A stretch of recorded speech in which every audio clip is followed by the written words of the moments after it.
Hello students, तो आ गए हम फिर से आपके लिए एक नया वीडियो लेकर। मैं रूपाली वर्मा आज आपके लिए लेकर आई हूँ क्लास 10th हिंदी कोर्स ए की हमारी बुक चल रही है क्षितिज भाग 2। ये क्षितिज बुक हमारे दो खंडों में विभक्त है, जिसमें से एक है काव्य खंड और एक है गद्य खंड। तो काव्य खंड तो हमने कंप्लीट कर लिया, लेकिन अभी बाकी क्या है? अभी बाकी है हमारा गद्य खंड। तो गद्य खंड के कुछ अध्याय हो चुके हैं। अब हम आ चुके हैं अपने सेकेंड लास्ट चैप्टर यानी कि नौबत खाने में इबादत। ये जो चैप्टर हमारे पास में है, इस चैप्टर में हम बिस्मिल्लाह खां जी के बारे में पढ़ेंगे। अब पढ़ेंगे तो यानी कि उसे किसी ने लिखा होगा। तो उसे लिखा है यतीन्द्र मिश्र जी ने। किसने लिखा है? यतीन्द्र मिश्र जी ने। तो ये जो हम चैप्टर पढ़ने के लिए जा रहे हैं, यानी कि ये जो वीडियो हमारा चल रहा है, इस वीडियो में हम देखने क्या क्या वाले हैं, पहले उसको समझ लेते हैं। इसमें सबसे पहले हम देखेंगे लेखक परिचय, यानी कि यतीन्द्र मिश्र जी के बारे में। उनका जन्म कब हुआ, उनकी पढ़ाई कैसी हुई, उनकी रचनाएं कौन सी हैं, उनको कौन से पुरस्कार मिले, सभी कुछ। फिर उसके बाद हम आ जाएंगे पाठ की रूपरेखा पर, यानी कि ये जो पाठ हम पढ़ रहे हैं नौबत खाने में इबादत, इस पाठ का कथ्य क्या है ये समझेंगे। फिर है पाठ का सार, यानी कि जो हमारी बुक में है चैप्टर नौबत खाने में इबादत, उसको हम थोड़ा सा शॉर्ट वे में करके पढ़ेंगे। जो मेन मेन हमारी चीज़ें हैं उनको हम क्लियर करेंगे। ठीक है, तो शुरू करते हैं। सबसे पहले हमारे पास में जो आ रहा है, जैसे मैंने बोला कि हमारा लेखक परिचय है। यतीन्द्र मिश्र जी ने ये पूरा पाठ लिखा है, जिसमें हम बिस्मिल्लाह खां जी के बारे में पढ़ेंगे। आपको पता होगा बिस्मिल्लाह खां मशहूर शहनाई वादक हैं। तो चलिए देखते हैं। यतीन्द्र मिश्र का जन्म 12 अप्रैल 1977 यानी कि 1977 को उत्तर प्रदेश के अयोध्या में हुआ। लखनऊ विश्वविद्यालय से हिंदी में एमए करने वाले यतीन्द्र इन दिनों ओ सहित यानी कि अर्धवार्षिक पत्रिका के संपादन के साथ साथ स्वतंत्र लेखन से भी सक्रिय रूप से जुड़े हुए हैं। तो वो क्या है? वो एक पत्रिका का संपादन करते हैं जो जिसका नाम है सहित, और इसके अलावा वो स्वतंत्र रूप से लेखन कार्य भी करते हैं। ये वर्ष 1999 से सांस्कृतिक न्यास यानी कि विमला देवी फाउंडेशन का संचालन कार्य भी बखूबी निभा रहे हैं। तो सांस्कृतिक न्यास का मतलब होता है एक जो है कल्चरल सोसाइटी है, विमला देवी फाउंडेशन, तो उसका भी संचालन कर रहे हैं। इनके 4 प्रसिद्ध काव्य संग्रह हैं: यदा कदा, अयोध्या तथा अन्य कविताएं, ड्योढ़ी पर आलाप तथा विभास। तो ये 4 इनके काव्य संग्रह हैं। ध्यान रखिएगा किसके बारे में बात करें? काव्य संग्रह, जिसमें इनकी काव्य की रचनाएं संग्रहित की गई हैं। इन्होंने शास्त्रीय गायिका गिरिजा देवी की जीवनी के रूप में गिरिजा और प्रसिद्ध शहनाई वादक भारत रत्न बिस्मिल्लाह खां को समर्पित सुर की बारादरी पुस्तक की रचना करी है। तो इन्होंने ध्यान दीजिएगा, जो गायिका है हमारी गिरिजा देवी, उनकी जीवनी के बारे में, और बिस्मिल्लाह खां जी के बारे में जो लिखी है वो है सुर की बारादरी। ये एक अच्छे फिल्म समीक्षक भी रहे हैं, यानी कि फिल्मों को के ऊपर अपने व्यूज़ देना उनके लिए। इन्हें भारत भूषण अग्रवाल कविता सम्मान, रजा पुरस्कार, राजीव गांधी राष्ट्रीय एकता पुरस्कार, हेमंत स्मृति कविता और ऋतुराज सम्मान आदि से विभूषित किया गया है। तो ये इनकी सारे विभूषित जो है, जिससे इनको सम्मान दिया गया है, पुरस्कार, वो सभी नाम हैं। तो ध्यान रखिए कि वो अभी भी जो है कार्यरत हैं। अब आते हैं पाठ की रूपरेखा। ये पूरा पाठ जो है, इसमें हम क्या देखने वाले हैं? नौबत खाने में इबादत प्रसिद्ध शहनाई वादक उस्ताद बिस्मिल्लाह खां पर रोचक शैली में लिखा गया व्यक्ति चित्र है। तो ध्यान रखिए, ये क्या है? एक व्यक्ति चित्र। अब व्यक्ति चित्र क्या होता है? जब हम किसी एक व्यक्ति के बारे में, उसकी व्यक्तिगत चरित्र होती है, उसका जो सामने जो चरित्र होता है, वो सारी चीज़ें हम निकाल कर रखते हैं। यतीन्द्र मिश्र ने बिस्मिल्लाह खां के परिचय के साथ साथ उनकी रुचियों, उनके अंतर्मन की बुनावट, संगीत साधना और लगन की संवेदनशील भाषा में व्यक्त किया है। तो ध्यान रखिए, वो अंदर से कैसे व्यक्तित्व है, संगीत के प्रति उनका कैसा लगाव है, वो सारी चीज़ें उन्होंने इस पूरी ही जो पाठ में है वो हमारे सामने रखा है। और संवेदनशील भाषा है, यानी कि पूरी संवेदनाओं के साथ उसे व्यक्त किया है। उन्होंने यह भी स्पष्ट किया है कि संगीत एक आराधना है, इसका एक विधि विधान है। संगीत एक शास्त्र है, केवल इससे परिचय ही पर्याप्त नहीं है। बल्कि इसे पूर्ण रूप से पाने के लिए उसका अभ्यास, गुरु शिष्य परंपरा, पूर्ण तन्मयता और धैर्य और मंथन की ज़रूरत है। अगर आप किसी भी चीज़ में महारत हासिल करना चाहते हैं, हम संगीत की बात नहीं कर रहे हैं, यहाँ तो आपके सामने एक व्यक्तित्व रखा गया है कि उसने कितने अच्छे से कार्य किया है, इतनी अपनी जो भी उनका कार्य क्षेत्र था उसमें उन्होंने पूरी महारत हासिल करी। तो उसके लिए उन्होंने क्या क्या किया, उन्होंने उसका अभ्यास किया, प्रैक्टिस करी, अपने गुरु का उतना ही सम्मान किया और जो उनके शिष्य रहे उनका भी उन्होंने सम्मान किया। पूरी तन्मयता यानी कि जो रियाज करना है वो पूरी, यानी कि बस एक रूटीन है फॉलो करना है, नहीं, वो पूरा मगन होकर उसमें अपना रियाज करते थे। धैर्य और मंथन करते थे, यानी कि अगर कहते ना स्टार्टिंग में हम सभी से गलतियां होती हैं किसी भी क्षेत्र में हो, हम ये नहीं कह रहे स्टार्टिंग में ही होती है, हम बहुत से ऐसे काम करते हैं जिसमें गलतियां हमसे होती हैं, तो उन गलतियों के बारे में मंथन करिए कि आखिर गलतियां क्यों हो रही हैं। ये ऐसा व्यक्तित्व है जिसने हमें ये सारी चीज़ें करनी सिखाई हैं। तो ये हो गया पाठ की रूपरेखा। अब हम आ जाते हैं अपने पाठ पर। अब हम शुरू कर रहे हैं पाठ का सार, यानी कि इस पूरे पाठ में हमें क्या बताया गया है।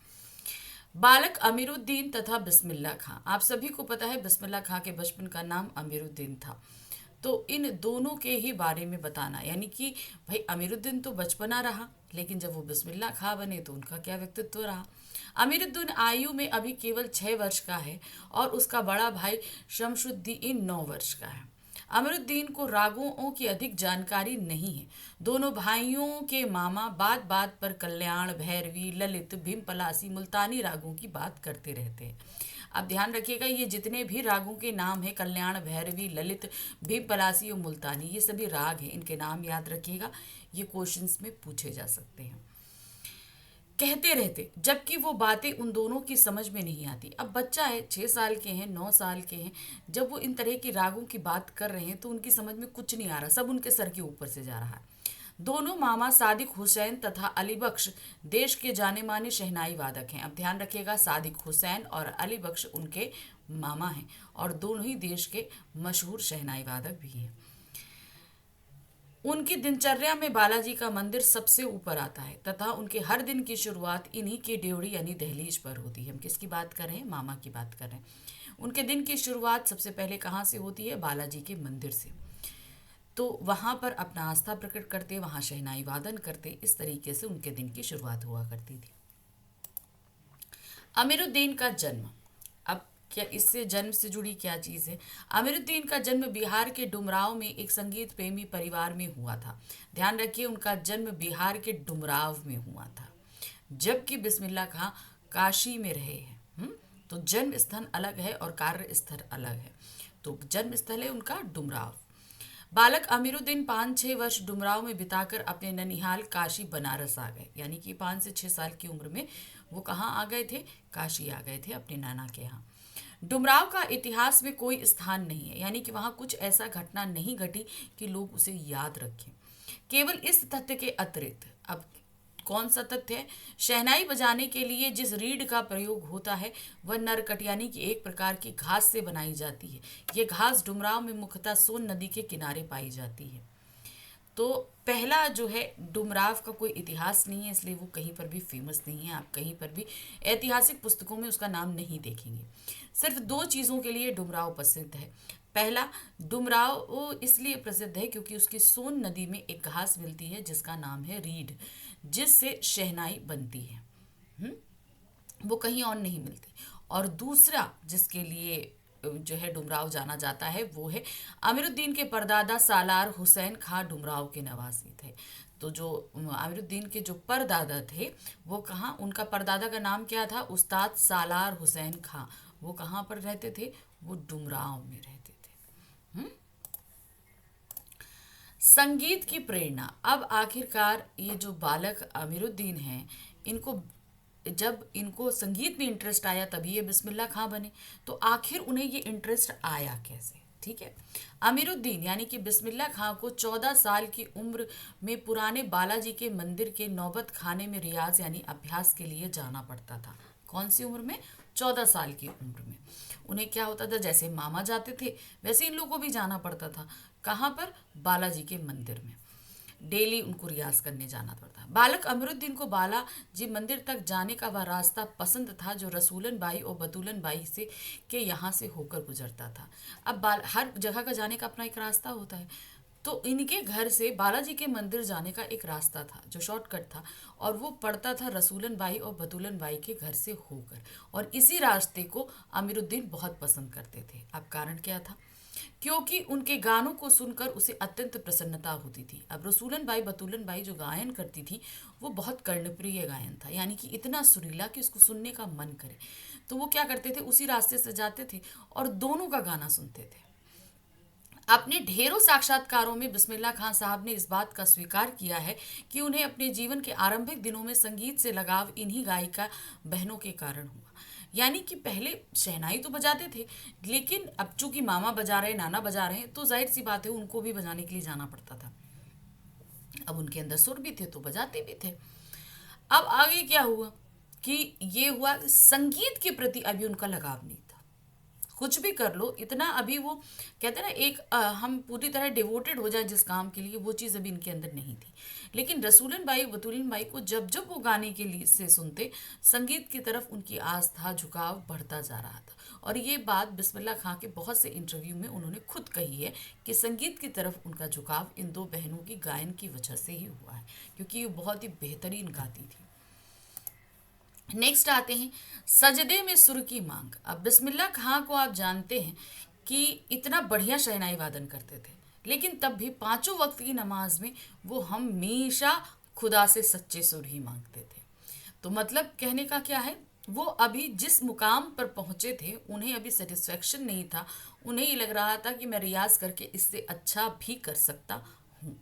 तो यानी कि आप कुछ भी अचीव करो, उससे आगे बढ़ने की कोशिश करो। हमेशा ये मत सोचो अरे इतना अचीव कर लिया बहुत है, हमेशा उससे आगे निकलने की कोशिश करते रहना चाहिए। वैदिक इतिहास में शहनाई का कोई उल्लेख नहीं है। वैदिक इतिहास यानी कि वेदों में इसे संगीत शास्त्रों के अंतर्गत सुशिर वाद्यों में गिना जाता है। अगर हम संगीत शास्त्रों में आए तो शहनाई सुशिर वाद्यों के अंतर्गत आती है। सुशिर वाद्य क्या होते हैं? वो वाद्य जो फूंक कर बजाए जाते हैं उनको सुशिर वाद्य कहा जाता है। ध्यान रखिएगा इसको, जिनके अंदर आपकी बंसी हो गई, क्या कहते हैं, मृदंग हो गया, श्रृंगी हो गया, ये सभी जो है तानसेन के टाइम से इस्तेमाल होती आ रही हैं। अरब देश में फूंक कर बजाए जाने वाले वाद्य को नए बोलते हैं। अब अरब देशों में जो फूंकर यंत्र बजाए जाते हैं उनको क्या बोलते हैं? नए। शहनाई को शाह नए अर्थात सुशिर वाद्यों में शाह की उपाधि दी गई है। तो जितने भी फूंक कर बजाए जाने वाले यंत्र हैं, वाद्य यंत्र हैं, उनमें शहनाई को शाह यानी कि सबसे उच्च उपाधि प्राप्त है। इसकी वजह से उसे शाह नए कहा जाता है। 80 बरस की आयु में भी वे यही सोचते रहते हैं कि उनके सुरों को सलीके से बरतने का गुण कब आएगा। यानी कि 80 साल की उम्र हो गई, डेली इतना रियाज करते हैं, विश्व में जो है मशहूर शहनाई वादक के नाम से प्रसिद्ध है, लेकिन उन्हें अभी भी लगता है कि उन्हें सुरों को बरतने की सही तमीज़ नहीं आई है। शहनाई की इसी मंगल ध्वनि के नायक बिस्मिल्लाह खां 80 बरस से सुर की मांग कर रहे हैं। उन्हें ये लग रहा है कि अभी वो ठीक से नहीं बजाते, लेकिन 80 साल की उम्र में वो आज भी जब सजदे में झुकते हैं तो ईश्वर से सिर्फ एक ही कामना करते हैं कि ईश्वर उन्हें सच्चे सुर अता फरमाए। वे नमाज के बाद सजदे में एक सुर देने और सुर की यह तासीर यानी कि प्रभाव पैदा करने की प्रार्थना करते हैं कि आंखों से सच्चे मोती की तरह आंसू निकले। यानी कि वो ईश्वर से ऐसे सुर की मांग करते हैं कि जब वो शहनाई बजाएं तो सामने वाले जो इंसान है वो करुणा से भर जाए और उसके आंखों से सच में मोती जैसे आंसू प्रवाहित हो, तब कहीं जाकर उन्हें लगेगा कि हाँ उनका सुर सच्चा है। मांगलिक विधि विधानों में प्रयुक्त होने वाला यह वाद्य यंत्र दक्षिण भारतीय नागस्वरम वाद्य यंत्र के समान प्रभात की मंगल ध्वनि का संपूरक है। तो ध्यान रखिए, दक्षिण भारत में एक मंगल ध्वनि यंत्र क्या होते हैं? जो शुभ कार्यों में बजाए जाते हैं। ठीक है, शादी ब्याह हो गया, जनेऊ हो गया, जन्मोत्सव हो गया, आपका साथ में जन्म दिवस हो गया, इन सारे जितने ओकेजन है ये सब अच्छे ओकेजन माने जाते हैं। तो इस दौरान जो है जो ध्वनियाँ बजाई जाती हैं वो मंगल ध्वनियाँ होती हैं। तो साउथ साइड में यानी दक्षिण साइड में मंगल ध्वनि का एक यंत्र है जिसे नागस्वरम कहते हैं। तो उसी तरीके से ये शहनाई भी मंगल ध्वनि का ही यंत्र है। नेक्स्ट आते हैं बिस्मिल्लाह खां और मुहर्रम का संबंध। ठीक है, अब बिस्मिल्लाह खां तो एक मुसलमान है, तो जाहिर सी बात है उनका मुहर्रम से संबंध तो होगा ही। तो क्या है देखिए, बिस्मिल्लाह खां और मुहर्रम का संबंध। मुहर्रम के महीने में सिया मुसलमान हजरत इमाम हुसैन और उनके कुछ वंशजों के प्रति 10 दिन की ही आज़ादारी यानी कि शोक मनाते हैं। तो ध्यान रखिएगा, मुहर्रम के जो 10 दिन होते हैं, इस दिन जो है इमाम हुसैन और उनके कुछ वंशज जो हैं उन्होंने अपनी शहादत दी थी। इस वजह से उन्हें 10 दिनों को शोक प्रकट करने का दिन माना जाता है। यह कहा जाता है कि बिस्मिल्लाह खां के खानदान का कोई व्यक्ति मुहर्रम के दिनों में ना तो शहनाई बजाता है, ना ही किसी संगीत के कार्यक्रम में सम्मिलित होता है। अब देखिए क्या है, शोक का जो मौका होता है उस दौरान किसी भी कोई भी, अगर मान लीजिए हम गम में हैं तो हम संगीत तो सुनेंगे नहीं, ना ही हम संगीत बजाएंगे, ना ही आसपास बज रहे संगीत को हम बर्दाश्त कर पाएंगे। सिंपल सी एक बात होती है। तो वही चीज़ है यहाँ पर। तो इस पूरे 10 दिनों के टाइम में बिस्मिल्लाह खां का पूरा खानदान किसी भी संगीत समारोह में सम्मिलित नहीं होता था और ना ही जो है वो किसी तरह का वाद्य बजाता था। 8वीं तारीख को खां साहब खड़े होकर शहनाई बजाते। अब 10 दिन तक तो नहीं बजाया जाता, लेकिन 8वें समय में, 8वीं जो तारीख है उस दिन बिस्मिल्लाह खां खड़े होकर शहनाई बजाते थे। इसी दिन वह दाल मंडी से फातमान के करीब 8 किलोमीटर की दूरी तक पैदल रोते हुए नौहा बजाते हुए जाते थे। अब 8वें दिन शोक के दौरान ही भाई तो बजाना तो नहीं। अब मैंने क्या बताया था कि शहनाई जो है वो मंगल ध्वनि होती है, इसमें एक ध्वनि और निकलती है जो शोक की ध्वनि होती है जिसे नौहा कहते हैं। ठीक है, तो 8वीं तारीख को बिस्मिल्लाह खां जो दाल मंडी से फातमान, ये एक डिस्टेंस है काशी में जो करीबन 8 किलोमीटर का डिस्टेंस है, जिसे ये बिस्मिल्लाह खां शहनाई बजाते थे, लेकिन उसमें धुन रहती थी नौहा, और उसे बजाते हुए रोते हुए जाते थे पैदल 8 किलोमीटर। इस दिन कोई राग नहीं बजता। उनकी आंखें इमाम हुसैन और उनके परिवार वालों के लिए शहादत में नम रहती हैं। तो किसी तरह का राग नहीं बजता, मतलब लोग जो है खुशी नहीं मनाते उस दिन किसी भी तरह का, और क्योंकि सभी जो है शहादत अदा करते हैं। बिस्मिल्लाह खां का फिल्मों और कचौड़ी के प्रति शौक।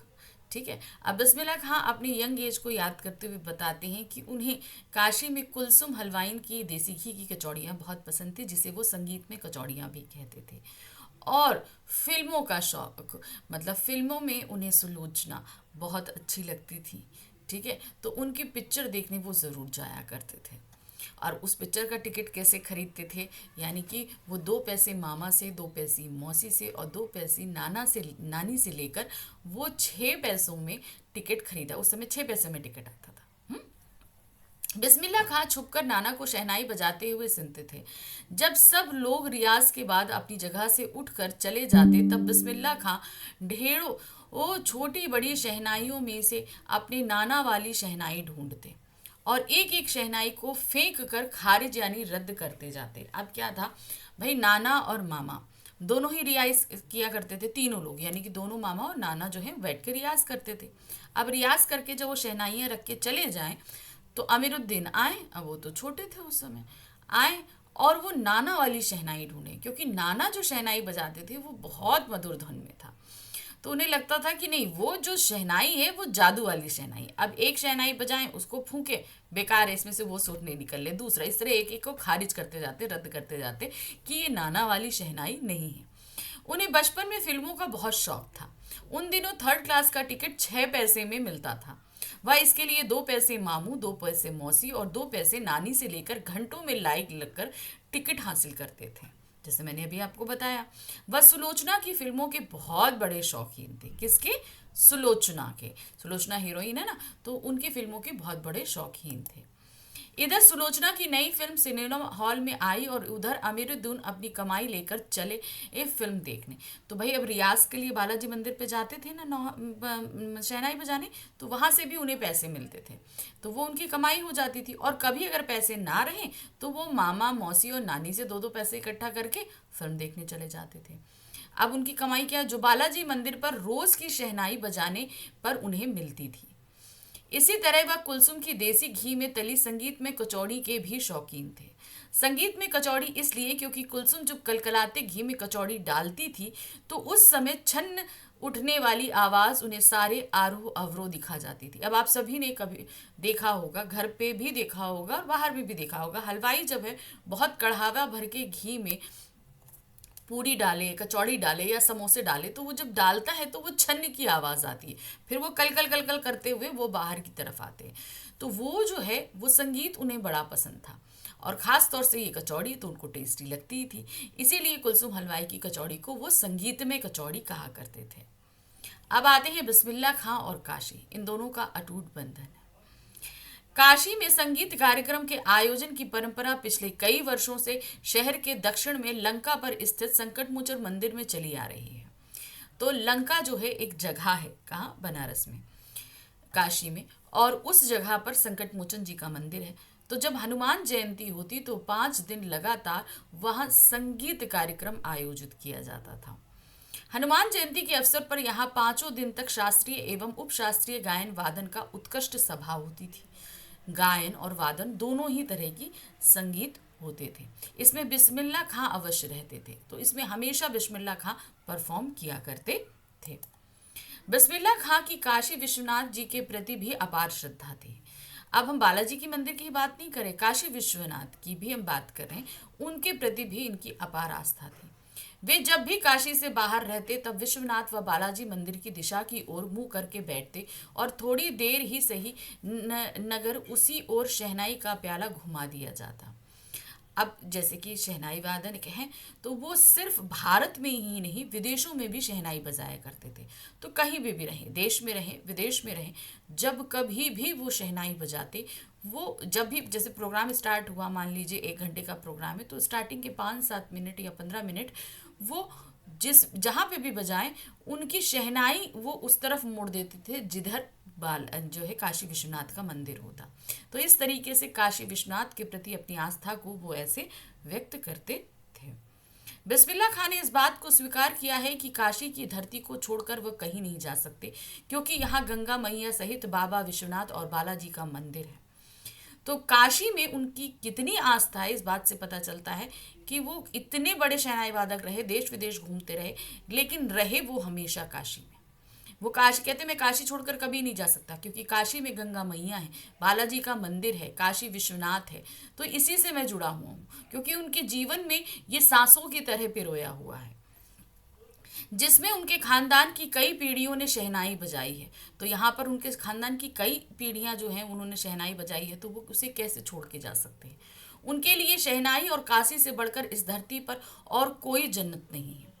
काशी संस्कृति की पाठशाला है और यहाँ कलाधर हनुमान व नृत्य विश्वनाथ है। तो बालाजी के मंदिर में आप सभी जानते हैं वहाँ पर कलाधर हनुमान और नृत्य विश्वनाथ जो काशी विश्वनाथ में है।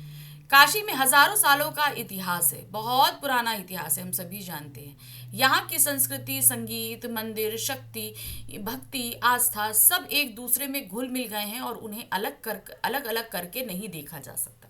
तो कहने का तात्पर्य है कि यहाँ पर जो संस्कृति है, संगीत है, भक्ति है, आस्था है, ये सब एक दूसरे में घुले मिले हैं। इनको हम अगर अलग करना चाहें तो ये एक दूसरे से अलग नहीं हो सकते। जैसे कि बिस्मिल्लाह खां भी काशी से जिस तरीके से घुले मिले हुए हैं।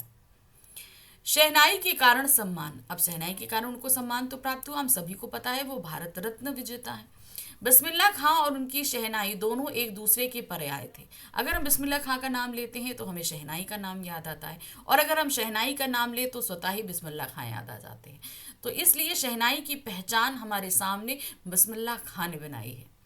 खां साहब को ताल मालूम था, राग मालूम था, यानी कि किस तरीके से कहाँ पर कैसा राग देना है अच्छी तरह पता था उनको। तभी तो इतनी अच्छी शहनाई बजा लेते थे। एक बार उनकी किसी शिष्या ने उन्हें फटी तहमत पहनने के लिए टोकते हुए कहा कि इतनी प्रतिष्ठा और भारत रत्न जैसा सम्मान मिलने के बाद उनको फटी तहमत नहीं पहननी चाहिए। अब भाई वो कई लोगों को, कई उनके जो है जिनको वो संगीत सिखाते भी थे, शहनाई सिखाते भी थे, उसी में एक शिष्या थी।